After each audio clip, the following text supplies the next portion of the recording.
તો આજે માની કૃપા થઈ ગઈ ને આવી ગયા આપણે પગુડા. તો હેલો યુટ્યુબ ફેમિલી, કેમ છો બધા? મજામાં જ છો? તો બધાને જય માતાજી, જય બાપા સીતારામ. તો ફાઇનલી આજે આવી ગયા છીએ પગુડા. તો આજે પગુડા દર્શન કરવા માટે આવી ગયા છીએ. ઘણા ટાઈમથી આપણે વિચારતા હતા કે આપણે જવું છે મોગલધામ એમ.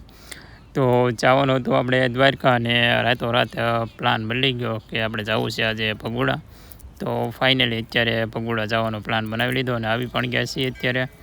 તો આપણે વિચારતા હતા કે દ્વારકા જવું કે પગુડા એમ. દ્વારકા તો હું ઘણા ટાઈમથી વિચારું કે દ્વારકા જવું એમ. તો દ્વારકા તો કાંઈ જવાનું નહીં ને આજે જો પગુડાનો પ્લાન થઈ ગયો તરત જ. રાતે વિચાર્યું હતું કે જવું છે મોગલમાં. તો સવાર પડ્યું તા માની કૃપા થઈ ગઈ કે નો થવાનું એમ. આપણે આવી ગયા કહેતા કે માની કૃપા થાય તો ગમે ત્યાં જવાય એમ. આજે ફાઇનલી માની કૃપા થઈ ગઈ ને આપણે આવી ગયા છીએ પગુડા અત્યારે. ને અત્યારે જો અત્યારે દર્શન કરી લીધા ને હવે જઈ છીએ ઉપરનો નજારો બતાવવા માટે તમને. પહેલા આપણે લેવાનું છે તો અહીંયા છે ખોડિયારમાંનો કંઈક ડુંગર છે, તો આપણે પહેલા જઈ છીએ આપણે જોવા માટે. તો કન્ટિન્યુ બ્લોગની અંદર બન્યા રહેજો અને વિડીયોને લાઈક શેર અને સબસ્ક્રાઈબ કરી દેજો. તો ચાલો આજે તમે લોકોને માથે ખોડિયારમાંના દર્શન કરાવું તમને. ને બેસ્ટમાં બેસ્ટ અહીંયા વ્યૂ બધા આવે છે ચોમાસાની અંદર. તો સરસ મજાની જગ્યા હોય છે અહીંયા. ચોમાસામાં આવો ને તો તમને એક નંબર વ્યૂ આવે છે અહીંયા, કેમ કે ડુંગરવાળો વિસ્તાર છે ને અહીંયા નાનું નાનું બધું ઘાસ ઉગી ગયું હોય ને તો સરસ મજાના ફોટા અને રીલ બધી મસ્તમાં બેસ્ટ લોકેશન આવે અહીંયા, કેમ કે બધું પહાડ ઉપર ડુંગર છે આખો. જો અત્યારે અહીં તમે લોકો આવો તો બાઇક પણ લઈ શકો ને જો અત્યારે ફોર વ્હીલ હોય તો ફોર વ્હીલ લઈને પણ જઈ શકો છો. તો આપણે તો ગાડી લીધા વગરના ઉપર જઈએ છીએ ને હાફ પણ ચડી ગયું છે, કેમ કે ઘણો બધો ઢાળ છે. આપણને એમ લાગે કે ઉપર નાનો ડુંગર છે, ત્યાં મંદિર છે, લોકોને ખબર હોય પગુડા આવો ને ડુંગર આવ્યો હોય તો આ મંદિર શેનું છે કમેન્ટ કરી નાખજો બધા. તો કમેન્ટ કરજો, પાછા કહેજો મને કે બધા શેનું મંદિર છે આ. તો ચાલો હવે જઈ છીએ આપણે. જો અહીંયા બાકી છે આપણે ચડવાનું, એટલું તો ચડી ગયા. તો ફાઇનલી આપણે અડધો ડુંગર ચડી ગયા ને ને આ બધું મસ્ત લોકેશન છે બધા. ચોમાસામાં આવો ને તો એક નંબર વ્યૂ આવે સાઈડમાં જોવા. ને જો આ છે ગેટ છે, આની અંદર ચોમાસે આવવું પડે માંગલધામ, કે અત્યારે અહીંયા માંગલમાંનું મંદિર હોય છે અહીંયા. તો ઉપર આપણે જવાનું છે દર્શન કરવા. તો જો આ બાઇક છે, હોન્ડા ગાડી, આમ જોવાની બાઇક છે. કોને વાળી બધા કમેન્ટ કરજો પાછા. દરિયાની અંદર હાલે ને બાઇક છે આ પછી.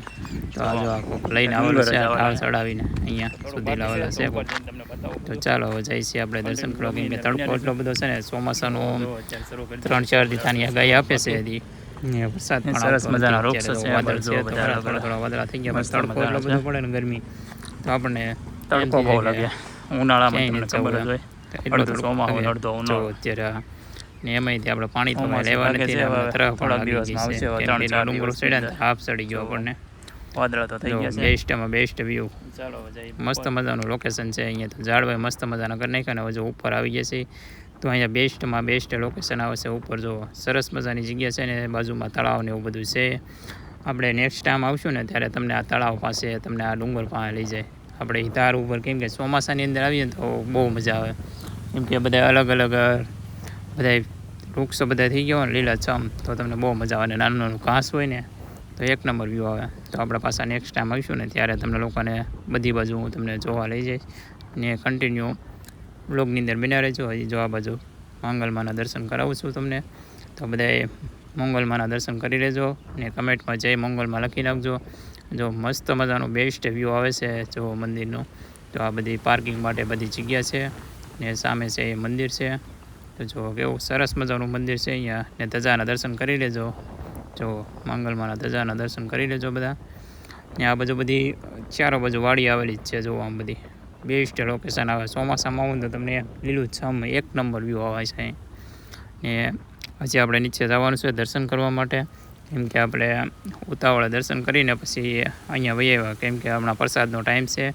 તો આપણે મંગલમાંનો ઘણો ટાઈમ થઈ ગયો ને આપણે ક્યારેય પ્રસાદ દેવા નથી ગયા. તો આપણે પ્રસાદ દેવાનો છે તો આપણે અમુક લોકેશન પહેલાં લઈ આવી. તો અત્યારે પહેલાં ડુંગરે વહી આવ્યા છે એ દર્શન કરીને ડાયરેક્ટ, ને પછી તમને લોકોને પાછા દર્શન કરાવું મંગલમાંના. તો જો અત્યારે અહીંયા જો આ નવું બન્યું છે હમણાં. આ મંદિર તો હતું જ તે, પણ આ મૂર્તિ હોય 2 થી 3 વર્ષ થયા છે હજી તો અહીંયા મૂકેલી છે.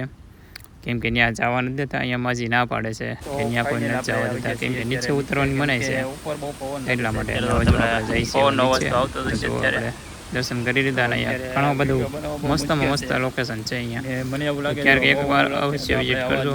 ચોમાસામાં આવજો, ચોમાસામાં તમને બેસ્ટમાં બેસ્ટ વ્યૂ આવશે અહીંયા. જો તો ફાઇનલી હવે આપણે જઈએ છીએ નીચે, કેમ કે 12 વાગ્યે છે તો વરસાદનો ટાઈમ થઈ ગયો છે. અત્યારે બહુ વાવાઝોડાનું બેસ્ટ લોકેશન આવે છે બધું. તો જઈએ છીએ નીચે. ક્યારેક તો ક્યારેક તમે લોકો આવો ને ચોમાસે જો અહીંયા મસ્ત આપણે તો ઘણા ટાઈમથી વિચારતા હતા કે એક નંબર જવું છે અને ઓલો સામે કાઢો બતાય પ્લાન થઈ ગયો છે. તમને હમણાં ઝૂમ કરીને બતાવું એ ડુંગર શેનો છે ને તમે લોકો કહી દેજો. દ્વારકા જવું એ બતાતો છે. તો મંગલમાંનો પ્લાન થઈ ગયો છે આજે, કેમ કે રજા હતી તો હાલ તો મંગલમાંના દર્શન કરી આવું. તો માની કૃપા હોય તો બધું થાય, નથી કહેતા આપણે એક દિવસ તો ફાઇનલી આપણે દ્વારકા તો જવાનું જ છે. આનું નેક્સ્ટ ટાઈમ આપણે જવાનું છે આપણે સાઈડમાં આવેલું છે. કેમ કે વરસાદની રાહ જોઈએ છીએ, કેમ કે વરસાદ થઈ જાય તો મજા આવે. પણ અત્યારે ઠંડુ વાતાવરણ થઈ જાય તો મજા આવે. બાજુ જવાની થઈ ગયો છે તો આથી આ જગ્યાએ બધું થઈ ગયું ને તો જોઈએ કેમ કે જુનાગઢે આપણે જવું છે. બગડાણા આવેલું છે. તો જુનાગઢે પણ બ્લોગ આપણે કે ઉતાર્યો નથી હજી સુધી. તો આપણે એકવાર જુનાગઢે જવાનું છે. તો બધાય સબસ્ક્રાઈબ કરી રાખજો આપણી ચેનલને. તો બધા સબસ્ક્રાઈબ કરજો પાછા. એ આની પછીનો આપણે બ્લોગ બનાવવાનો છે. ગુરુ આપણે એકવાર અવશ્ય ચોમાસે વિઝિટ કરીશું, કેમ કે 2 લોકેશન લેવાના છે. આપણે જવાનું છે બગડાણા, પછી ત્યાંથી જવાનું કદમ. ચોમાસામાં આવજો. ચોમાસે જઈને તો બેસ્ટમાં બેસ્ટ લોકેશન આવશે એ બાજુ. અહીંયા બગડાણા છે. અહીંયા બગડાણા હવે તમે લોકોને મંગળમાંના દર્શન કરાવીશ. તો બગડાણા એકવાર જઈએ છીએ હવે દર્શન કરવા મંગળમાંના. મંગલમાંના મંદિરેથી 10 કિલોમીટરની આજુબાજુ થાય છે. તો ક્યાંક આવો તો બગડાણા ને બગડો બંને લઈ લેવું. અહીંયા એક કદમગીરીનો ડુંગરો આવેલો છે. અહીંયાથી ને 8-10 કિલોમીટર દર્શન કરવા જવાના છે. અહીંથી બગડાથી જવું હોય ને કદમગીરી બેસ્ટ વ્યૂ આવે છે. કમળામાંનો ડુંગરો છે ને, કમળામાંની હોળી પકડાવવામાં આવે છે. કમળે ઉતાણી ગઈ ને તો ચાલો બેસ્ટમાં બેસ્ટ વ્યૂ આવે છે. ચોમાસામાં તો જો ને એક નંબર વ્યૂ આવશે. ફાઇનલી અત્યારે જો પાછા મંદિર આવી ગયા છે ને મંગળમાંના દર્શન કરી લઈ પાછા. ને બધા કમેન્ટમાં છે મંગળમાં લખતા જજો. ને હવે જવાનું છે પ્રસાદ દેવા માટે. તો બધા દર્શન કરી લેજો. જો અત્યારે હવે આરતીનો ટાઈમ થઈ ગયો છે ને પાર્ટ 2 ની અંદર